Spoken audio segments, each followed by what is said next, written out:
आप सुन रहे हैं चैप्टर 9 रिजेक्शन। आदित्य ने अनु को टका सा जवाब दिया था, ये कहकर कि आरव घर पर है और वो सो रहा है। अनु भी अपना मतलब साधने में लगी हुई थी। उसने ये दिखाने की कोशिश की थी कि उसे आरव और आदित्य के परिवार वालों की बहुत चिंता है, और इसे दिखावे को आगे बढ़ाते हुए अनु ने अपनी आवाज में खुशी दिखाते हुए कहा, अच्छा, ये जानकर बहुत अच्छा लगा। चलो, बहुत लेट हो गया है आदित्य, तुम भी जाकर सो जाओ। आदित्य ने फिर उसे बेरुखी से जवाब दिया। उसने कहा, ओके, गुड नाइट। अनु ने प्यार से कहा और ये बोलकर फोन रख दिया। आदित्य ने फोन रखकर साइड में गाड़ी लगाई और एक सिगरेट जलाई, लेकिन अचानक से स्पीड से आती हुई एक गाड़ी उसके बिल्कुल पास से गुजरी। उसने खुद को संभाला और बड़बड़ाते हुए कहा, तो क्या हुआ अगर तान्या अचानक यूं गायब हो गई? उसे ढूंढना कोई मेरी रिस्पॉन्सिबिलिटी तो नहीं? बच्ची थोड़ी है, अपना घर खुद ढूंढ सकती है। आदित्य को वाकई में बहुत चिंता हो रही थी इस बात की कि आखिर तान्या चली कहाँ गई। वो कैसे इतनी गैर जिम्मेदार हो सकती है और ऐसा हुआ क्या है? इन सारे सवालों में आदित्य कहीं उलझ कर रह गया था। सच कहूं तो आदित्य को बहुत फिक्र हो रही थी तान्या की। वो जानना चाहता था कि ऐसा क्या हो गया तान्या के साथ पिछले कुछ सालों में, जिसकी वजह से वो आज इन हालातों में फंस गई है। वो पूरी रात दर बदर तान्या को ढूंढता रहा। उसे ढूंढने के लिए शायद ही ऐसी कोई गली चौबारा हो जहां आदित्य ने उसे ढूंढा ना हो। उसने हर उस जगह पे तान्या को ढूंढने की कोशिश की जहां उसे लगा था कि तान्या मिल सकती है। उसने शहर की ऑलमोस्ट सारी जगहों पर चेक कर लिया, पर तान्या का कहीं कोई अता पता ही नहीं लगा। ऐसे सिचुएशन में आदित्य करता भी क्या? जब उसे तान्या का कहीं कोई अता पता नहीं चला तो उसने अपनी कार घुमाकर घर वापस जाने की कोशिश की, पर सेफ्टी के लिए उसने तान्या की प्रेजेंट सिचुएशन के बारे में पता लगाने के लिए कुछ लोगों को बोल दिया। एटलीस्ट इससे उसे इतना तो पता चल जाएगा कि वो जिंदा है, कहाँ है, कैसी है, और उसे फाइनली ये भी पता चल जाएगा कि आखिर पिछले कुछ सालों में उसके साथ हुआ क्या था। उसे ये जानना था कि वो औरत जिसे तलाक के बाद जिंदगी गुजारने के लिए इतने पैसे मिले थे, उसकी ऐसी हालत कैसे हो गई। सुबह ही आदित्य को तान्या के पिछले 3 सालों की जिंदगी के बारे में पता चल गया, लोगों को जो काम पे लगा रखा था। और जब शहर में आदित्य ओबरॉय कोई काम देते हैं तो वो शहर काम में लग जाता है। आदित्य को तान्या के पिछले 3 सालों की जिंदगी का पता चल चुका था। डिवोर्स के बाद ही वो अपने चाचा के साथ रहने चली गई थी। फैमिली कनेक्शन की वजह से उसे पता चला कि उसके चाचा का एक बेटा था और वो तीनों एक दूसरे का ध्यान रखते थे। उनकी लाइफ में बहुत बुरा वक्त तब शुरू हुआ जब उन्हें पता चला कि उसके चाचा यानी कि राजेश आहूजा को एक किडनी की बीमारी है। ज्यादा पैसे कमाने के लिए तान्या को बहुत सारी जॉब करनी पड़ी। उसने अपने आप सारा टाइम एक मजदूर की तरह काम करने में निकाला, जैसे किसी घर में साफ सफाई या बर्तन धोना या किसी होटल में वेट्रेस का काम करना। हालांकि कमजोर और बहुत गरीब दिखने की वजह से हर जगह से उसे परेशान किया जाता और खुद से दूर रखा जाता था। इसलिए उसकी कोई भी जॉब 1 महीने से ज्यादा नहीं टिकी। पिछले 3 सालों में एक काम से दूसरे काम पर जाने की वजह से बहुत कमजोर हो चुकी थी वो। उसका ध्यान अपने आप पर नहीं, सिर्फ उसके चाचा पर था, ताकि वो ज्यादा पैसे कमा सके और उनके ऑपरेशन के लिए पैसे जुटा सके। आदित्य उससे अपनी कल की मुलाकात को लेकर अभी तक हैरान था। वो सोच रहा था कि उनके डिवोर्स के बाद वो अचानक से इतनी एजेड कैसे हो गई। वो उसे ढंग से पहचान भी नहीं पा रहा था।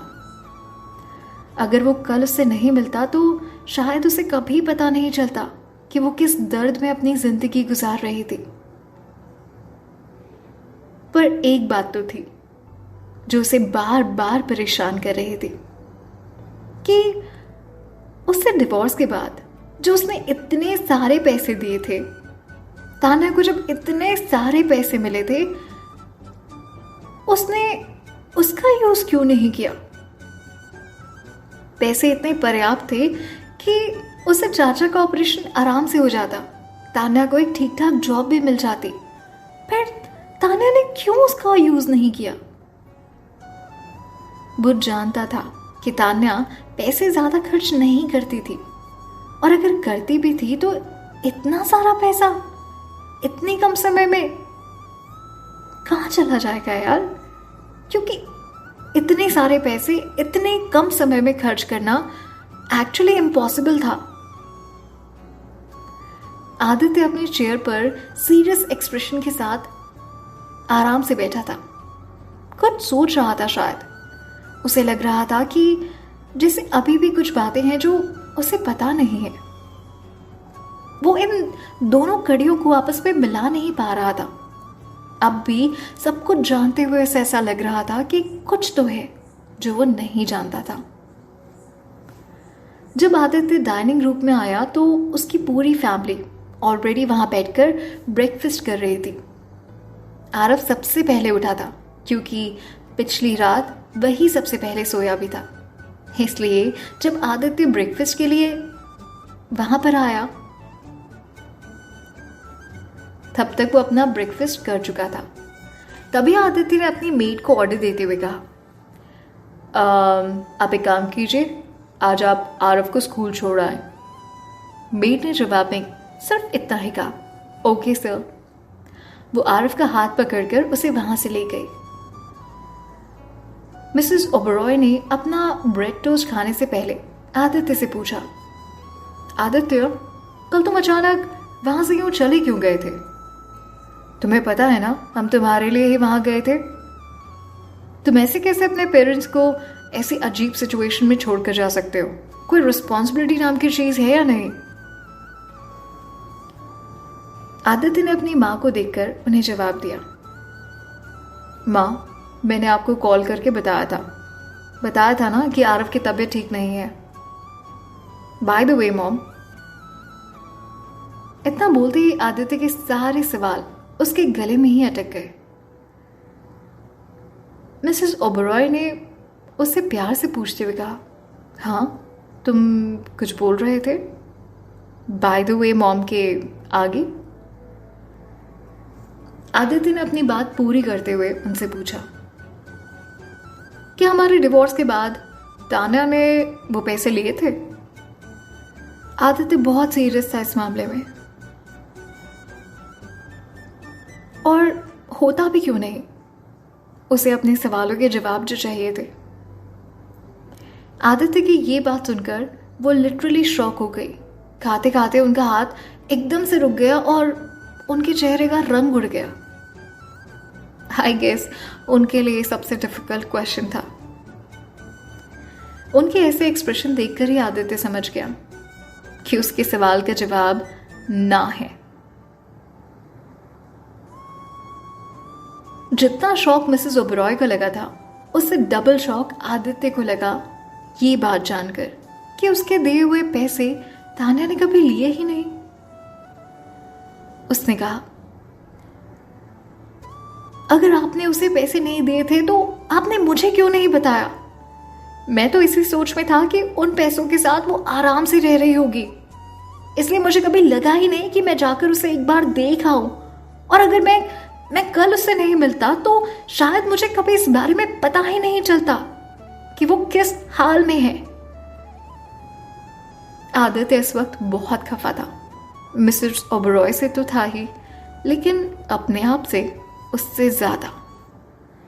आदित्य की ये सब बातें सुनकर उसकी माँ को बहुत गुस्सा आया और वो गुस्से में उससे कहती हैं, ऐसा बिल्कुल नहीं है कि मैंने उसे पैसे नहीं दिए, बल्कि उसने खुद ही कुछ लेने से मना कर दिया था। आदित्य झुंझला कर कहता है, पर आप मुझे तो ये सब बता सकती थी ना, मुझे क्यों नहीं बताया? मिसेस ओबरॉय ने इस सवाल का जवाब दिया। उसने कहा, पर मैं तुम्हें ये सब क्यों बताती? उसका डिवोर्स के बाद ओबरॉय फैमिली से कोई लेना देना नहीं था, और ये अच्छा है कि बिना किसी प्रॉब्लम के उसके सारे रिश्ते हमारी फैमिली से टूट गए। और मैं तो कहूंगी कि अगर उसे हमारी हेल्प नहीं चाहिए तो ठीक है, मत लेने दो। बहुत अकड़ है ना उस पे, तो रहने दो उसे उतनी अकड़ के साथ। तुम्हें क्यों फिक्र हो रही है?